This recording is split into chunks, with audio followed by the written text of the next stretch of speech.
সশস্ত্র বাহিনীর ঐক্য ও সংহতি বিনষ্ট করতে দেশে বিদেশে বারবার অপতৎপরতা চালানো হয়েছে। তাই অতীত থেকে শিক্ষা নিয়ে ফ্যাসিবাদ মুক্ত বাংলাদেশ সশস্ত্র বাহিনীকে স্বমহিমায় প্রতিষ্ঠার আহ্বান জানিয়েছেন প্রধানমন্ত্রী তারেক রহমান।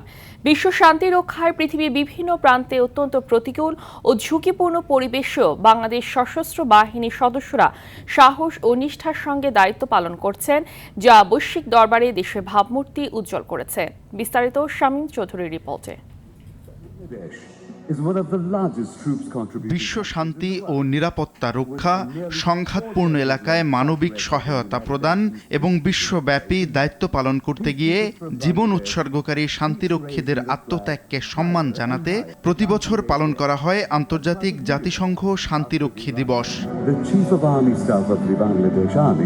সেনাকুঞ্জে আন্তর্জাতিক জাতিসংঘ শান্তিরক্ষী দিবসের অনুষ্ঠানে যোগ দেন প্রধানমন্ত্রী তারেক রহমান। শান্তি প্রতিষ্ঠায় আন্তর্জাতিক সম্প্রদায়কে সম্মিলিতভাবে কাজ করার প্রয়াসে বেশ কয়েকটি অগ্রাধিকার তুলে ধরেন পররাষ্ট্র প্রতিমন্ত্রী। শান্তিরক্ষীদের নিরাপত্তা ও সুরক্ষার বিষয়টিকে অবশ্যই সকল শান্তিরক্ষা কার্যক্রমের কেন্দ্রবিন্দুতে রাখতে হবে।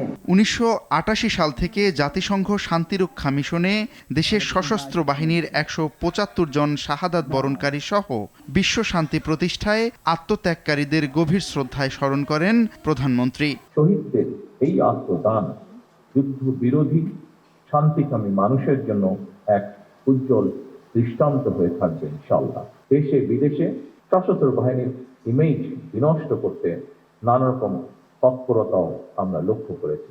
2009 সালের ফেব্রুয়ারি মাসে সশস্ত্র বাহিনীর উপরে সর্বগ্রাসী আঘাতটি এসেছিল।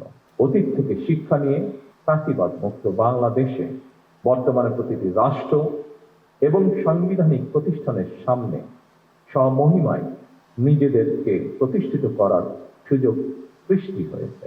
শান্তিরক্ষায় ভবিষ্যতের মিশনগুলো হবে আরও আধুনিক ও প্রযুক্তি নির্ভর, এমন কথাও বলেন সরকার প্রধান। প্রথাগত যুদ্ধের পাশাপাশি এখন সাইবার যুদ্ধ, কৃত্রিম বুদ্ধিমত্তার অপব্যবহার, মিডিয়া অপপ্রচার এবং জলবায়ু পরিবর্তনের ফলে সৃষ্ট নিরাপত্তা সংকট বিশ্ব শান্তির নতুন অন্তরায়। তাই আমাদের ভবিষ্যতের মিশনগুলো হতে হবে আরো আধুনিক, দূরদর্শী এবং প্রযুক্তি নির্ভর। এমন পরিস্থিতিতে সশস্ত্র বাহিনী এবং পুলিশ বাহিনীর মডার্নাইজেশনের লক্ষ্যে সরকার পর্যায়ক্রমিকভাবে উদ্যোগ বাস্তবায়ন করছে। অনুষ্ঠানে শান্তিরক্ষা মিশনে দায়িত্ব পালন করতে গিয়ে যারা শহীদ ও আহত হয়েছেন তাদের পরিবারকে সম্মাননা প্রদান করেন প্রধানমন্ত্রী। শামীম চৌধুরী, RTV, ঢাকা।